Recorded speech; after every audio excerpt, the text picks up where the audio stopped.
Perang Firza tahun berapa, Bung? Ini parah ini. Bung, tembusnya di Ba'alawikan menjadi Al-Habsyi. Oh, tidak bisa, karena sebelum mereka mengenal lebih jauh siapa Tuanku tembus saya, dari jauh-jauh hari sudah saya kenalkan.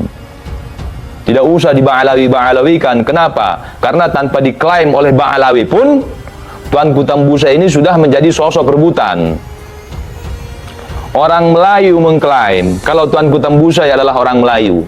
Orang Minang juga mengklaim kalau Tuanku Tembusai adalah orang Minang. Orang Mandailing juga mengklaim kalau Tuanku Tembusai adalah orang Mandailing. Masing-masing punya argumen. Terus mau ada lagi pengklaim baru? Oh, tidak bisa. Kalau ada pengklaim baru, hadapi dulu 3 suku ini. Hadapi dulu Melayu, hadapi dulu Minang, hadapi dulu Mandailing. Indonesia tanah air beta, pusaka abadi nan jaya. Para pejuang, para ulama, para tokoh, para pahlawan, ya, di zaman itu, Tuanku Tembusai pahlawan setara Jenderal Sudirman. Masing-masing tokoh kita mereka punya kelebihan masing-masing. Hanya saja tidak semuanya hidup satu zaman. Kalau Jenderal Sudirman, beliau sudah di tahun 1900-an. Bukan cuma dekat kemerdekaan, bahkan beliau masih hidup sampai kemerdekaan. Bahkan sampai beberapa tahun setelah merdeka. Dan banyak yang lainnya yang berperan. Jadi kalau dikatakan misal katanya, oh waktu itu kan belum ada Indonesia. Belum ada Indonesia, pemerintah yang sah itu Belanda. Pala lubau menyan, mulut lubau jigong, Belanda pemerintah yang sah. Sebelum ada Negara Kesatuan Republik Indonesia, pemerintah yang sah itu apa? Ya masing-masing kerajaan, masing-masing kesultanan. Di Riau kami punya kerajaan Riau Lingga, kami punya kesultanan Siak Sri Indrapura. Itu pemerintah yang sah. Bukan kafir Belanda itu.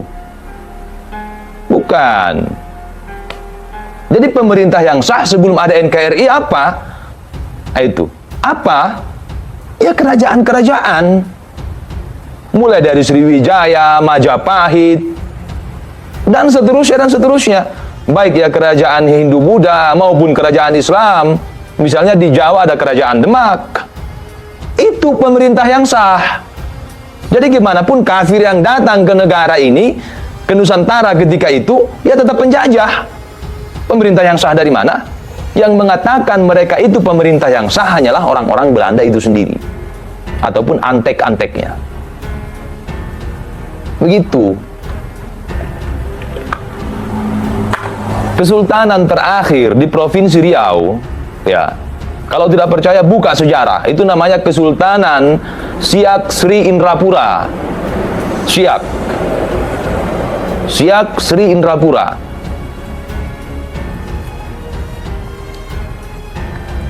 Sultan yang terakhir memimpin itu Sultan Syarif Qasim. Bukan Habib Qasim, tapi Syarif. Catat baik-baik, Syarif. Bagi orang teman-teman yang pengen tahu, silahkan berkunjung ke Kabupaten Siak. Datanglah ke Siak. Istananya sampai sekarang masih ada.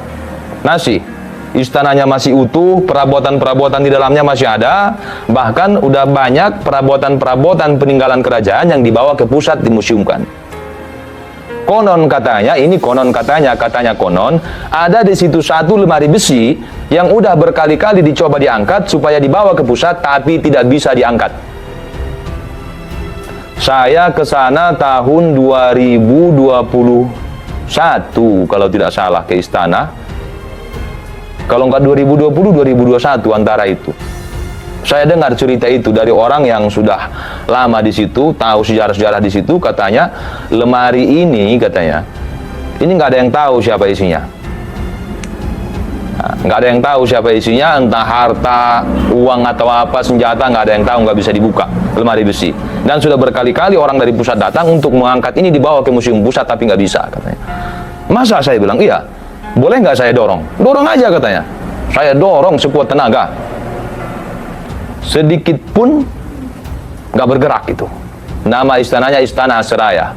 Bung Lubis sebut nama aku 3 kali, udah saya baca komennya bang.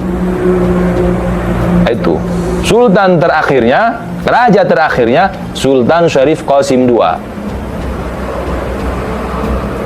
Itu Sultan Syarif Qasim II. Syarif itu bukan fiktif, itu histori. Bahkan bukti-bukti masih ada sampai saat ini, diabadikan lewat lukisan-lukisan tugu di daerah kerajaan Siak ketika Sultan Syarif Qasim bertemu dengan Insinyur Soekarno selaku presiden pertama RI setelah Indonesia merdeka. Bertemu di mana? Di Yogyakarta. Dengan ikhlas dan sukarela Sultan kami dari Riau menyerahkan tahtanya, menyerahkan mahkotanya turun tahta sebagai rakyat biasa. Gak cuma sampai di situ, saudara. Apalagi beliau Sultan Syarif Qasim menyumbangkan 13 juta gulden untuk proses kemerdekaan. Itu 13 juta gulden ketika itu.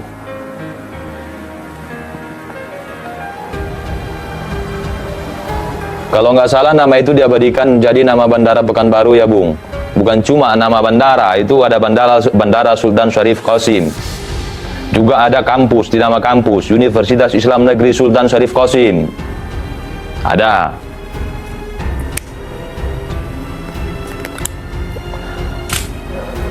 Jadi mereka-mereka itu adalah pemerintahan yang sah ketika itu, bukan Belanda. Pemerintahan yang sah di Nusantara siapa? Ya masing-masing kerajaan. Ada Majapahit, ada Sriwijaya, ya ada Pajajaran. Itu bukan fiktif. Itu semua histori, tokohnya ada. Dan masih banyak kerajaan-kerajaan lainnya di berbagai daerah, di berbagai pulau. Begitu. Begitu sejarah, pelajari sejarah yang benar. Jangan putar balikkan sejarah. Jangan pelintir-pelintir sejarah. Yang mau ke Tambusai silahkan, ke Dalu-Dalu. Ada di sana. Benteng 7 lapis peninggalan Tuanku Tambusai. Yang ingin ziarah ke makam Tuanku Tambusai, silahkan ke Malaysia di Negeri Sembilan. Yang ingin berkunjung ke Kesultanan terakhir, kerajaan di Riau itu, Kesultanan Siak Serindrapura, ke Istana Seraya, silahkan datang ke Siak. Gak banyak syarat beliau minta.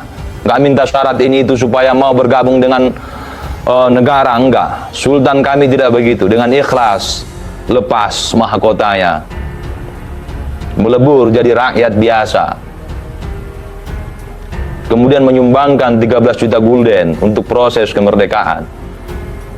Hasilnya apa setelah itu? Siak jadi apa? Jadi kecamatan. Biar tahu kalian, kecamatan. Lah bukannya Siak itu kabupaten. Itu belakangan ini terjadi pemekaran. Dulunya awal-awal kemerdekaan itu kecamatan. Yang tadinya kerajaan itu, kerajaan dipimpin oleh seorang sultan, seorang syarif, lepas tahta, lepas mahkota, diserah. Bung Lubis mengatakan, Bahar itu pada hakikatnya, pada hakikinya itu dia sudah game over. Bahar dan Rizik juga yang menyeret Robitoh untuk game over bareng-bareng, rungkat berjamaah. Jadi Bahar itu sudah game over, itu sudah. Dan saya bisa buktikan kalau Bahar sudah game over, mulai dari masalah nasabnya. Di sini umum tentang makna tentang secara umum, tapi tentang si Baharnya benar gak? Dia dari kelompok Balawi. Itu dulu. Kalau untuk si Bahar belum masuk ke masalah seperti ini, tentang tolak secara ilmiah, belum masuk ke situ, ujar Bung Lubis. Kan semua berdaulat, diserahkan kepada Bung Karno, kasih 13 juta gulden untuk proses kemerdekaan, kemudian gak dapat apa-apa, cuma jadi kecamatan. Indonesia sejak dulu kala tetap dipuja-puja bangsa.